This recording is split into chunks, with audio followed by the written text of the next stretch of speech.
আসসালামু আলাইকুম। Forensic medicine and টক্সিকোলজির whole একটা সিরিজের আজকে হচ্ছে ফার্স্ট পার্টটা, সেটা হচ্ছে ফার্স্ট আইটেম। তো এভাবে আমি চেষ্টা করব 20টা আইটেমেরই কিউএনএ টাইপভাবে বানানোর, তার মানে একদম ফোকাস পয়েন্ট, পরীক্ষা ওরিয়েন্টেডভাবে। আর পড়ার কাজটা তো তোমাদেরই, আমার জাস্ট হচ্ছে আমি গাইড করব তোমাদের। তো আজকে হচ্ছে ফার্স্ট আইটেমের টপিকগুলো দেখো, যে ইন্ট্রোডাকশন, হিস্ট্রি, ব্রাঞ্চেস, মানে খুবই সিম্পল সিম্পল জিনিস, বাট অনেক বেশি স্টাডির ব্যাপার স্যাপার। তো ভিতরে জাস্ট কতটুকু পড়া লাগে সেটুকু নিয়ে আলোচনা থাকবে। তো ইন্ট্রোডাকশন অ্যান্ড হিস্ট্রি। তো ফরেনসিক মেডিসিনের যে কোনো ভাইভা, তার মানে ফার্স্ট টার্ম প্রফের ভাইভা শুরু হবে ফরেনসিক মেডিসিনের এই সংজ্ঞাটা নিয়ে। তো সংজ্ঞাটা আমি হচ্ছে পার্ট পার্ট করে ভাগ করার চেষ্টা করছি, যাতে কোনো পার্টটা বাদ না যায়, আর মুখস্থ করতে ইজি হয়। So, forensic medicine is the branch of medical science that deals with the application of knowledge of each and every branch of medicine, whenever and wherever it is required to take legal decision, both in civil and criminal cases. তো এই 5টা point ভাগ করে দিছি, তো এটা সবারই মুখস্থ করা লাগে, তোমাদেরও করতে হবে, যে যেভাবে পারো, যে টেকনিকে পসিবল। তো হিস্ট্রি অফ ফরেন্সিক মেডিসিনের মধ্যে আমাদের মোস্ট আস্ক কোয়েশ্চেন হচ্ছে যে father of forensic medicine K?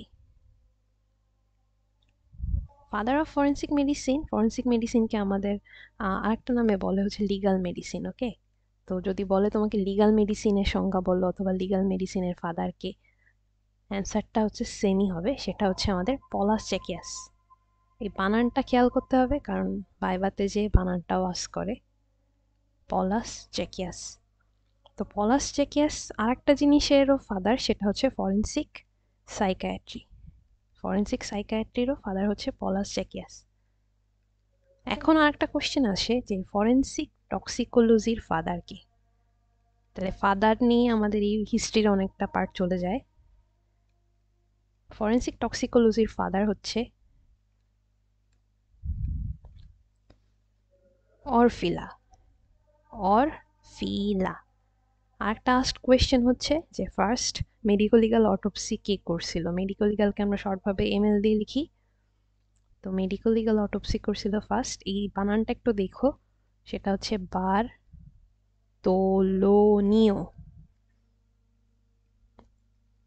D ভ্যারিগনানা। তো নামটা খুবই উইয়ার্ড, বাট স্পেলিংটা একবার খেয়াল করো, যে বার্তোলোনিও ডি ভ্যারিগনানা। উনি কোথায় করছিল এটাও আস করে, সেটা হচ্ছে বলগনা, ইটালি। আর সালটা হচ্ছে অকেশনাল, স্টিল ফরেন্সিক মেডিসিনে যতগুলো সাল লাগে তার মধ্যে এটা one of the most important, সেটা হচ্ছে 1302 আফটার ডেথ অফ ক্রাইস্ট। তো আরেকটা কোয়েশ্চেন যেটা আস করে এখান থেকে, সেটা হচ্ছে ওল্ডেস্ট মেডিকো লিগাল কোড কোনটা? হিস্ট্রি থেকে কয়টা পয়েন্টই ভালো মতো পড়া লাগে। ওল্ডেস্ট মেডিকো লিগাল কোড হচ্ছে আমাদের দ্য হাম্মুরাবি কোড বলে এটাকে, হাম্মুরাবি কোড। আর আমরা তো যখন মেডিকেলে ভর্তি হয়েছিলাম তখন একটা ওথ পড়ছিলাম, তাই না? হিপোক্রেটিস। হিপোক্রেটিস, এটা জাস্ট শুনে রাখো যে হিপোক্রেটিস জাস্ট ফাদার অফ হচ্ছে ওয়েস্টার্ন মেডিসিন। তো এইটুক পড়লে হচ্ছে মোটামুটি হিস্ট্রি থেকে কাভার হয়ে যায়। আর ম্যাকনটেন রুল, যেটা ম্যাকনটেন রুল একটা রুল আছে, এটা হচ্ছে আমাদের ফরেন্সিক সাইকিয়াট্রি পড়ার সময় ডিটেইলে আলোচনা করব। এটা হচ্ছে ব্রাঞ্চেস। তো ফরেন্সিক মেডিসিনে তো অনেকগুলো ব্রাঞ্চ, এটা মনে রাখতে একটু কষ্ট হয় সবারই টুকটাক, এই জন্য আমি হচ্ছে একটু নেমোনিক্স দিয়ে পড়তাম, ছোটোখাটো একটা নেমোনিক, সেটা হচ্ছে সি পি পি টি, বড, রস, লাস্টে এন। ঠিক আছে, তো সি দিয়ে কি বোঝায়, সেটা হচ্ছে আমাদের ফরেন্সিক ক্রিমিনোলজি। এর পরের পি দিয়ে আমি হচ্ছে আলোচনা করি হচ্ছে ফরেন্সিক প্যাথোলজি। পরের পিটা আসতেছে হচ্ছে আমাদের ফরেন্সিক সাইকিয়াট্রি।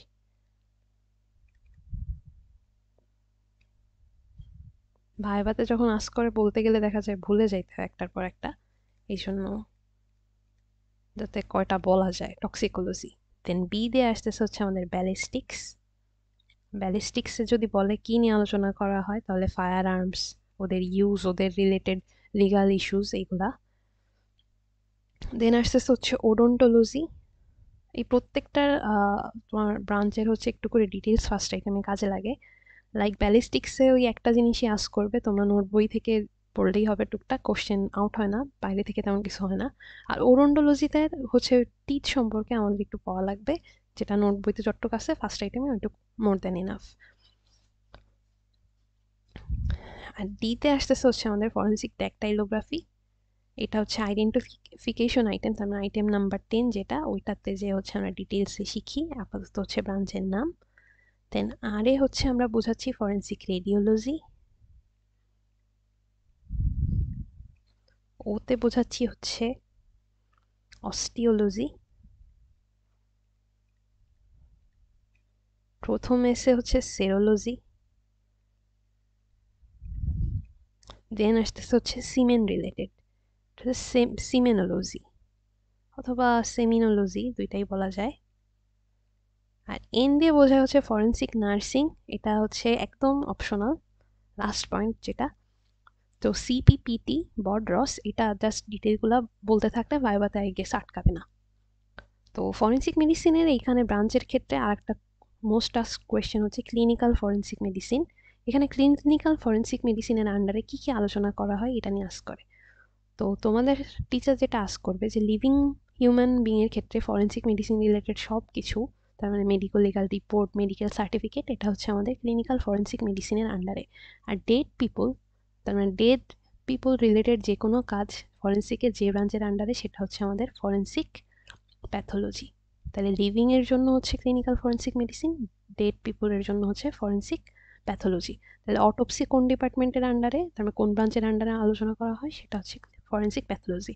আর যদি কোনো ভিকটিম এক্সামিনেশন বলে, ভিকটিম এক্সামিনেশন দেন হচ্ছে ক্লিনিক্যাল ফরেন্সিক মেডিসিনের আন্ডারে।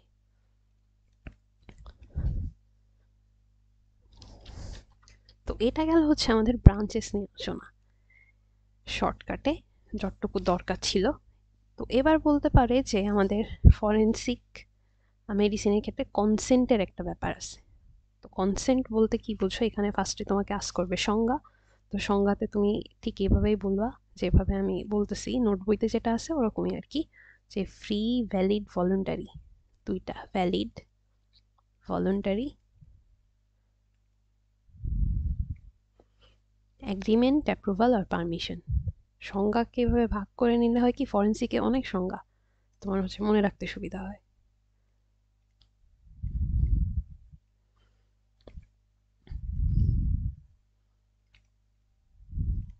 For compliance of some act,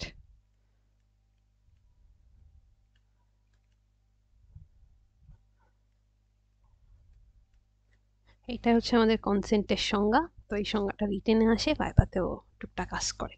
এবার হচ্ছে কনসেন্টের ক্লাসিফিকেশনটা পরে লাগে। তো কনসেন্টের ক্লাসিফিকেশন যদি দেখা হয়, এটার ক্ষেত্রে হচ্ছে আমাদের আছে হচ্ছে ইমপ্লাইড কনসেন্ট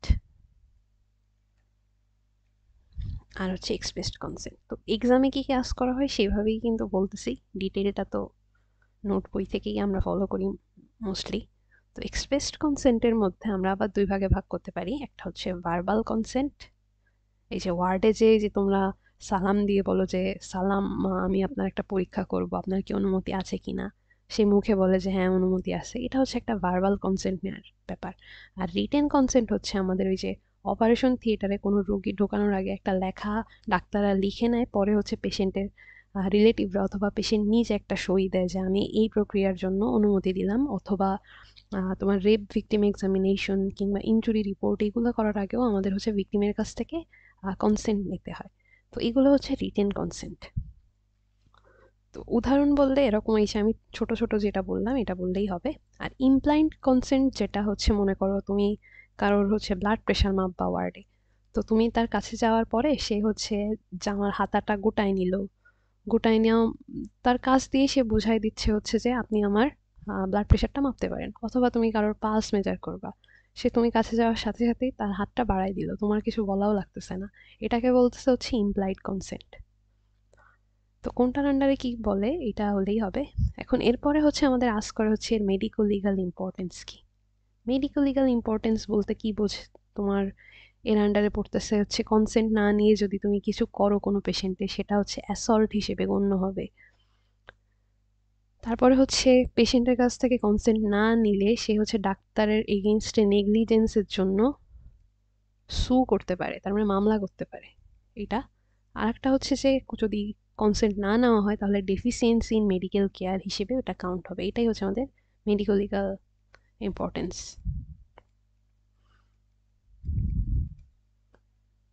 তো এই কনসেন্টের একটা ইম্পর্টেন্ট পয়েন্ট হচ্ছে ইনফর্মড রিটেন কনসেন্ট। যেটা ইনফর্মড রিটেন কনসেন্টটা আমাদের হচ্ছে ফরেন্সিক মেডিসিনে অনেক বেশি ওতপ্রোতভাবে জড়িত। এটা রেপ ভিকটিম এক্সামিনেশন ওই টাইমে হচ্ছে আমাদের অস্পিতে আস করতে হয় টেবিলে। তো আপাতত ফার্স্ট আইটেমে আমরা ইনফর্ম রিটেন কনসেন্ট কি এটুকু পড়লেই হবে। এখানে হচ্ছে পেশেন্টকে তুমি বলবা তার কন্ডিশনের নাম কি, নেম অফ দ্য কন্ডিশন, যে আপনার এই রোগটা হয়েছে, ঠিক আছে, এইভাবে আগাইতে হবে সামনে পয়েন্ট অনুযায়ী। তারপরে হচ্ছে আপনার এই রোগটার জন্য আমরা এই প্রসিডিওরটা করতে চাচ্ছি। মনে করো একটা টনসিল অপারেশন, টনসিলেক্টমি করব।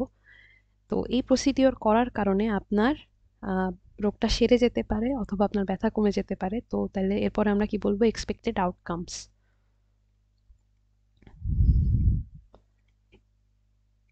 তারপরে বলতে হবে যে এই যে টনসিলেক্টমি, এটা বাদে আর কি কি প্রসিডিওর আমাদের মেডিকেল সায়েন্সে অ্যাভেলেবেল আছে, তার মানে অল্টারনেটিভ কোর্সেস অফ ট্রিটমেন্ট। এটা হচ্ছে পেশেন্টকে আমাদের বলতে হবে ইনফর্ম রিটেন কনসেন্ট নেওয়ার সময়।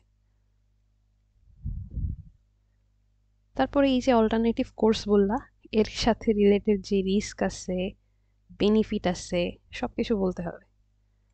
বলার পরে হচ্ছে এরপরে বলতে হবে আপনি যদি ট্রিটমেন্ট না নেন তাহলে পোটেনশিয়াল কি কি রিস্ক আপনার থাকতে পারে। পোটেনশিয়াল রিস্ক অফ ট্রিটমেন্ট, তো এই পয়েন্টগুলো একটু খেয়াল করবা, 7টা পয়েন্ট। তো এই পয়েন্ট ধরে ধরেই আমরা নর্মালি আগাই। এরপরে বলতে হবে যে আমাদের উনি যদি ইয়েস বলে তাহলে এই ইয়েস বলার সাথে কি কি ইনহেরেন্ট রিস্ক আছে, তার মানে ইয়েস বলার কারণে কি কি প্রসিডিওরে কি কি ক্ষতি হতে পারে। আর সে যদি নো বলে তাহলে তার এই অপারেশনটা না করলে কি কি ক্ষতি হবে সেই রিস্কগুলো বলতে হবে।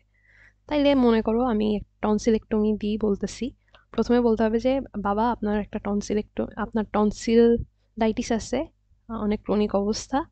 এটার চিকিৎসার জন্য আমরা টনসিলেক্টমি নামে একটা প্রক্রিয়া করব।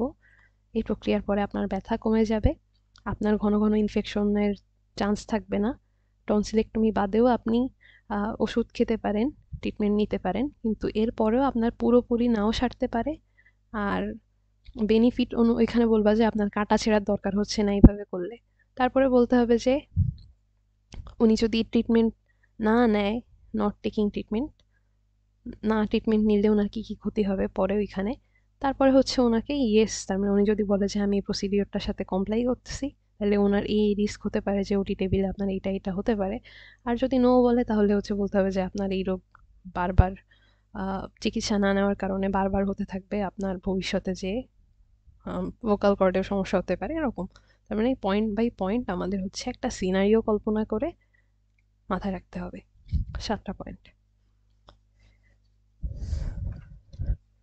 তো এই কনসেন্টের ক্ষেত্রে আমাদের আরেকটা ইম্পর্টেন্ট পার্ট আছে, সেটা হচ্ছে indication. Indication of informed written consent. তো এইখানে ইন্ডিকেশনগুলোর মধ্যে আমাদের আছে হচ্ছে অপারেশনের আগে, বিফোর অপারেশন, দেন হচ্ছে before local or general anaesthesia দেওয়ার আগে, লোকাল অথবা জেনারেল অ্যানেস্থেশিয়া।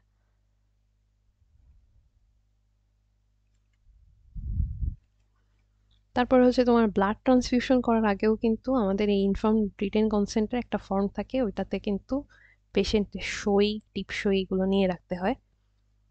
তারপরে ভিকটিম এক্সামিনেশন, তার মানে অ্যালাইভ পার্সনের ক্ষেত্রে ভিকটিম এক্সামিনেশনের টাইমে এই ইন্ডিকেশনগুলো আমি লিখতেছি কারণ হচ্ছে অনেক বেশি ইম্পর্টেন্ট। আর হচ্ছে যে কোনো মেডিকো লিগাল রিপোর্ট দেওয়ার আগে আমাদের হচ্ছে এই ইনফর্ম রিটেন কনসেন্টটা নেওয়া লাগে। তো কিছু এক্সেপশন আছে আমাদের কনসেন্টের, যেমন ইমার্জেন্সি কন্ডিশনে যদি কোনো পেশেন্ট তোমার কাছে আসলো, তুমি কনসেন্ট নিতে নিতে তো টাইম চলে যাবে, তো পেশেন্টের সার্ভাইভালের কথা চিন্তা করে আমরা ইমার্জেন্সি সিচুয়েশনে এক্সেপশন থাকে। তারপর হচ্ছে থেরাপিউটিক প্রিভিলেজের ক্ষেত্রে, থেরাপিউটিক প্রিভিলেজ বলতে কি বোঝায় যদি তুমি এখন আস্ক করো, সেটা হচ্ছে মনে করো কোনো পেশেন্ট মেন্টালি ইল অথবা তার কন্ডিশন সম্পর্কে সে যদি জানে, তাহলে তার জন্য সেটা বেশি রিস্ক তৈরি করার একটা সম্ভাবনা আছে, অথবা সে ইনসেন। তো এরকম ক্ষেত্রে আমরা হচ্ছে পেশেন্টের কাছে সব কথা বলি না, ফুল ডিসক্লোজার করি না, তাকে সামান্য সামান্য জানাই যেটা তার পক্ষে সহনীয়। এইসব ক্ষেত্রকে বলে হচ্ছে থেরাপিউটিক প্রিভিলেজ। তো এই ক্ষেত্রে হচ্ছে ডাক্তার কি করে, একটা রেকর্ড মেনটেন করে, সেটা হচ্ছে কাগজে কলমে সব প্রসিডিওর সম্পর্কে লেখে, কেন করছে, রিস্ক কি, বেনিফিট কি, সবকিছুই টুকটাক লেখা থাকে। এটা হচ্ছে আমাদের থেরাপিউটিক প্রিভিলেজ।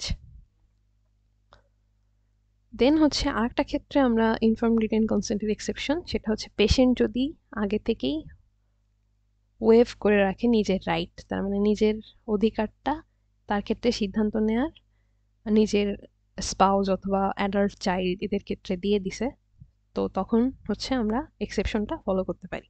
এটা কিন্তু প্রফে অনেক আসে যে এক্সেপশনটা, আর ইন্ডিকেশনটা তো মাস্ট, এটা ভাইবাতেও আস করবে অনেক, আর রিটেনে তো আসেই।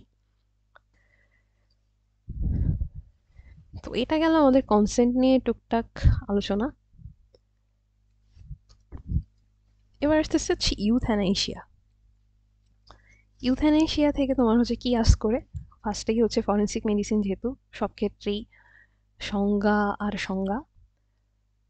তো ইউথ্যানাইশিয়া বলতে বোঝায় হচ্ছে procedure of producing painless death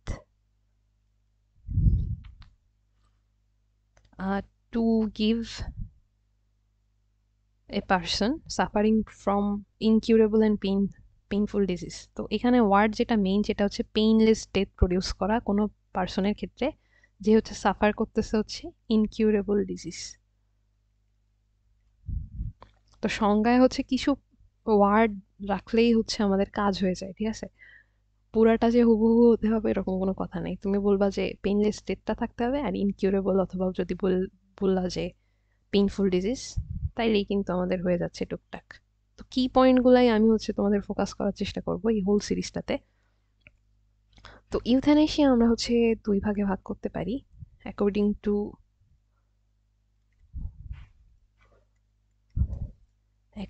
two mode and according to will. তো অ্যাকর্ডিং টু মোড যদি আমরা চিন্তা করি, তাহলে এটা হচ্ছে আমাদের দুই ভাগে ভাগ করা যায়। একটা হচ্ছে অ্যাক্টিভ অথবা পজিটিভও বলে এটাকে, পজিটিভ ইউথ্যানেশিয়া। আর একটা হচ্ছে আমাদের প্যাসিভ বা নেগেটিভ ইউথ্যানেশিয়া। তো অ্যাক্টিভ বা পজিটিভ ইউথ্যানেশিয়ার আরেকটা নাম আছে, এটা হচ্ছে আমাদের আস্ক করে, সেটা হচ্ছে অ্যাক্ট অফ কমিশন। তো এটা দিয়ে আসলে কি বোঝায় সেটা একবার বলি। সেটা হচ্ছে যে কোনো একটা ড্রাগ যেটা আমাদের শরীরের জন্য হার্মফুল, যেটা খেলে হচ্ছে মানুষ মারা যায়, অথবা সিরিঞ্জ দিয়ে দিলে যেভাবেই বডিতে অ্যাডমিনিস্টার করা হোক না কেন মানুষ মারা যায়, সেগুলো হচ্ছে ওভারডোজে দিয়ে পেশেন্টের মৃত্যুটাকে ত্বরান্বিত করা। এটা হচ্ছে আমাদের অ্যাক্টিভ বা পজিটিভ ইউথ্যানেশিয়া বা অ্যাক্ট অফ কমিশন। আর প্যাসিভ বা নেগেটিভ ইউথ্যানেশিয়ার ক্ষেত্রে হচ্ছে আমাদের অ্যাক্ট অফ অমিশন বলে। তার মানে হচ্ছে আমাদের বেঁচে থাকার যে নেসেসিটিগুলা, সেইগুলা যদি উইথড্র করা হয়, তখন যেই মৃত্যুটা ত্বরান্বিত হওয়ার প্রসেস, এটাই হচ্ছে আমাদের প্যাসিভ ইউথ্যানেশিয়া। সাপোজ একটা কোমার পেশেন্ট, আইসিইউর পেশেন্ট, তার ক্ষেত্রে হচ্ছে রেসপিরেটরি যে সাপোর্টগুলো সেগুলো উইথড্র করা হলো, এটা হচ্ছে আমাদের প্যাসিভ বা নেগেটিভ ইউথ্যানেশিয়া বোঝায়। এবার হচ্ছে আমরা যদি উইলের ক্ষেত্রে আসি, তো উইলের ক্ষেত্রে আমরা হচ্ছে কি কি ভাগে ভাগ করতে পারি। একটা হচ্ছে ভলান্টারি, পেশেন্ট নিজেই চাচ্ছে তার ইউথ্যানেশিয়াটা করা হোক। আর একটা হচ্ছে তার ইনভলান্টারি। ইনভলান্টারিটা কোন ক্ষেত্রে হয়, এটাকে কম্পালসরিও বলে। এটা মনে করো রাষ্ট্র আদেশ দিছে কোনো একটা মানুষের ইউথ্যানেশিয়া করার জন্য, মাস্ট, তার নিজের কোনো অনুমতি নেই, বাট তাকে মেরে ফেলার জন্য বলা হচ্ছে আর কি। আর নন ভলান্টারি যেটা, সেটা হচ্ছে মনে করো এমন মানুষ যে কোনো উইল দিতে পারতেছে না, লাইক আইসিইউতে আছে, কোমাতে আছে, ইরিভার্সিবল, তাদের ক্ষেত্রে হচ্ছে নন ভলান্টারিটা হয়। এখন আমাদের দেশে কি ইউথ্যানেশিয়া ভ্যালিড? আমাদের কান্ট্রিতে কিন্তু ইউথেনেশিয়া ভ্যালিড না। আমাদের দেশের সংবিধানে আছে right to live, right to death বলতে কোনো পয়েন্ট নেই।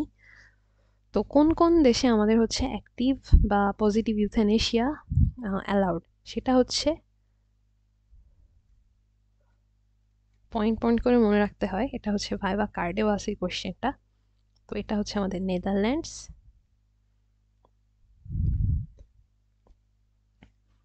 বেলজিয়াম, কানাডা, কলম্বিয়া,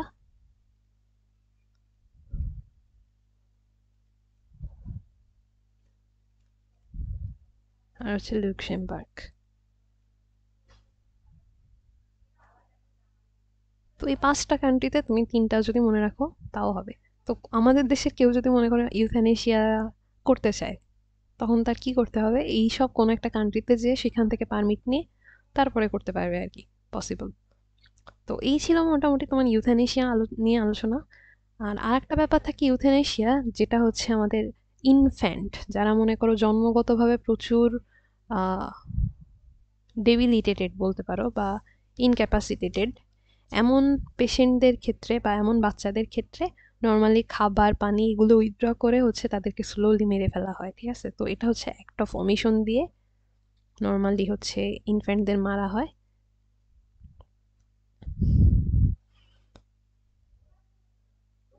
তো এটা হচ্ছে আমাদের ইনফ্যান্টিসাইডের ওই চ্যাপ্টারটা পরে যে আমাদের আছে সামনের আইটেমগুলোতে, তখন যে আলোচনা করা হবে একবার। এবার একটা টপিক যেটা হচ্ছে আমাদের মেডিকেল রেকর্ডস।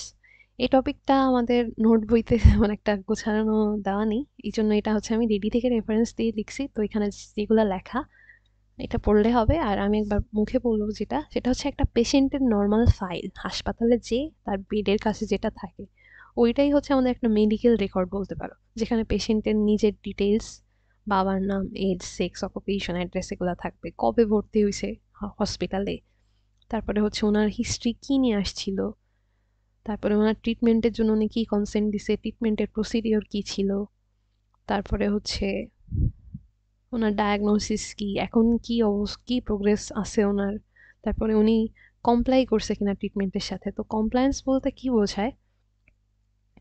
যে পেশেন্ট ঠিক মতো টাইমে ওষুধ খাইছে কিনা, কিংবা যে ডায়াগনস্টিক প্রসিডিওরগুলো করা হয়েছে সেগুলো ফলো থ্রু করছে কিনা, কিংবা ডাক্তার তার মনে করো যে ইনস্ট্রাকশনগুলো দিচ্ছে যে খাবার ডায়েটের ক্ষেত্রে কিংবা ওয়াটার ইনপুটের ক্ষেত্রে যে লিমিটেশনগুলো দিচ্ছে ওগুলো উনি ফলো করছে কিনা ঠিক মতো। এটাই হচ্ছে মোটামুটি পেশেন্ট কমপ্লায়েন্স, যে পেশেন্টটা ডাক্তারের কথা কতটুকু শুনছে।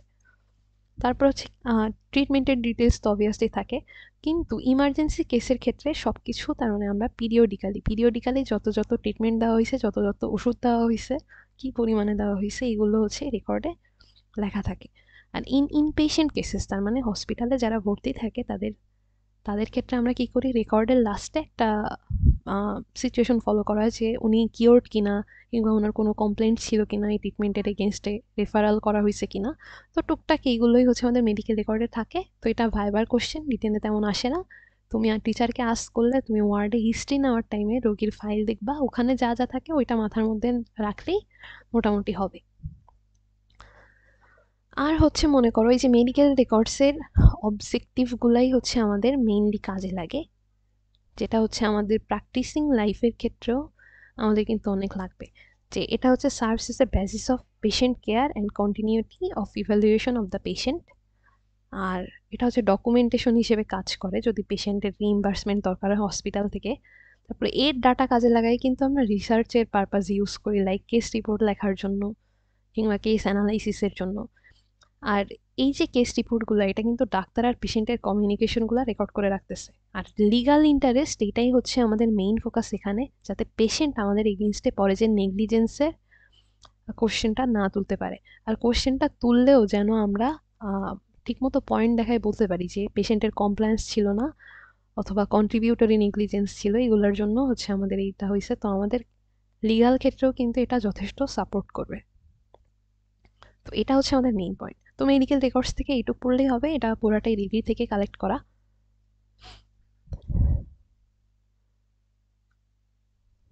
এবার হচ্ছে স্কোপস অফ ফরেন্সিক মেডিসিন। তো এখান থেকে আমাদের এটা জাস্ট ভাইবার কোশ্চেন, এখান থেকে অল্প একটু পড়লেই হবে। স্কোপের মধ্যে আছে যে আমরা ওই সংজ্ঞাতে যা যা পড়ছি না ওইগুলো অ্যাপ্লাই করে দিলেই হয়ে যাবে। সেটা হচ্ছে application of knowledge of each and every branch of medical science in legal aspects. তো এইটাই ভাঙায় ভাঙায় আমরা 3টা পয়েন্ট বানাবো, ঠিক আছে? তো এখানে বলবো যে deals with those aspect of medical science that R associated with legal matter.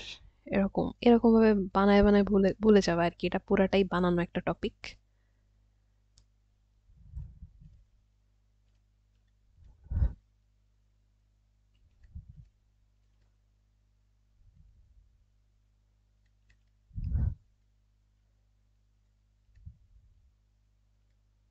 দেন হচ্ছে বলতে হবে যে মেডিসিনের ওই অ্যাসপেক্টগুলা ইমপ্রেস করে, যেমন ফরেন্সিক প্যাথোলজি, টক্সিকোলজি, যেটা হচ্ছে মেডিসিন আর ফরেন্সিক লয়ের মধ্যে একটা সংযোগ সূত্র তৈরি করতে পারে। এটা তোমার মতো ভাষায় ইংলিশে বলে দিবা যে মেডিসিনের ওই টপিকগুলো ইউজ করে যেগুলো মেডিসিন আর লকে কানেক্ট করতে পারে। তারপরে লাস্টে বলবা যে application of principal and knowledge.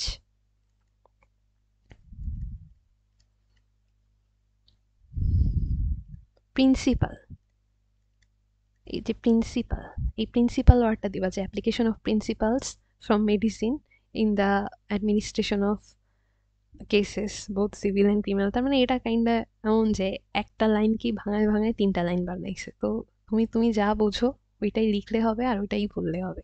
এই জিনিসটা আমার কাছেও খুবই উইয়ার্ড লাগে, বাট ভাইভাতে অল্প অল্প আস্ক করে। তো বেসিকটা বললেই হবে জাস্ট। একটা ইম্পর্টেন্ট পয়েন্ট আর একটা আছে, সেটা হচ্ছে ফরেন্সিক মেডিসিন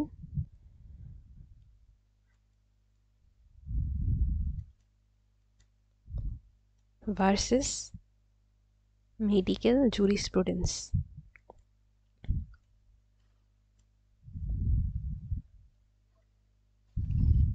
এই কোয়েশ্চেনটা কিন্তু অনেক পেইড একটা কোয়েশ্চেন।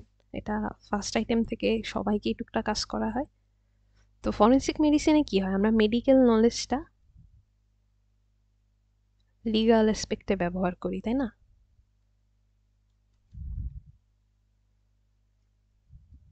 আর এই ক্ষেত্রে কি হয় যে লিগাল নলেজগুলা, তার মানে ল রিলেটেড নলেজগুলা আমরা কি করি মেডিকেলের যেই কাজ কারবার আছে তাতে অ্যাপ্লাই করি। এই হচ্ছে আমাদের বেসিক ডিফারেন্স, তার মানে উল্টা উল্টা। এই বেসিক ডিফারেন্সটা বলতে পারলেই হচ্ছে। আর ফরেন্সিক মেডিসিনে মনে করো এই যে আমরা পড়ছি অনেকগুলা ব্রাঞ্চেস আছে, তাই না? কিন্তু মেডিকেল জুরিসপ্রুডেন্সে এই ব্রাঞ্চগুলো নেই। দেন হচ্ছে ফরেন্সিক মেডিসিন কিন্তু আমরা সর্বস্তরের মানুষজনের ক্ষেত্রে ব্যবহার করতে পারি, তাই না? অল পিপল ব্যবহার করতে পারে। বাট মেডিকেল জুরিসপ্রুডেন্স কিন্তু শুধুমাত্র মেডিকেল পিপলের ক্ষেত্রে ব্যবহার করা হয়।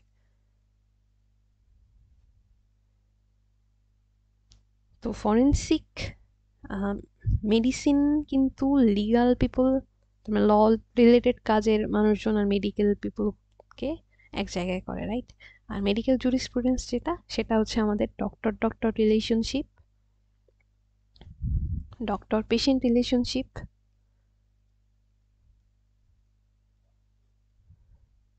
অ্যান্ড ডক্টর স্টেট রিলেশনশিপের ক্ষেত্রে কাজ করে।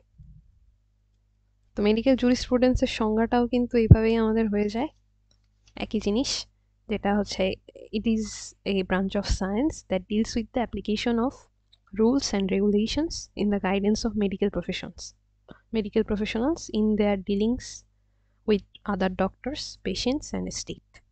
এরকম বললেই টুকটাক হয়ে যাবে। তো আজকে হচ্ছে ফার্স্ট আইটেম নিয়ে টুকটাক এটুকুই আলোচনা ছিল। আই হোপ আমি সবকিছু কভার করতে পারছি।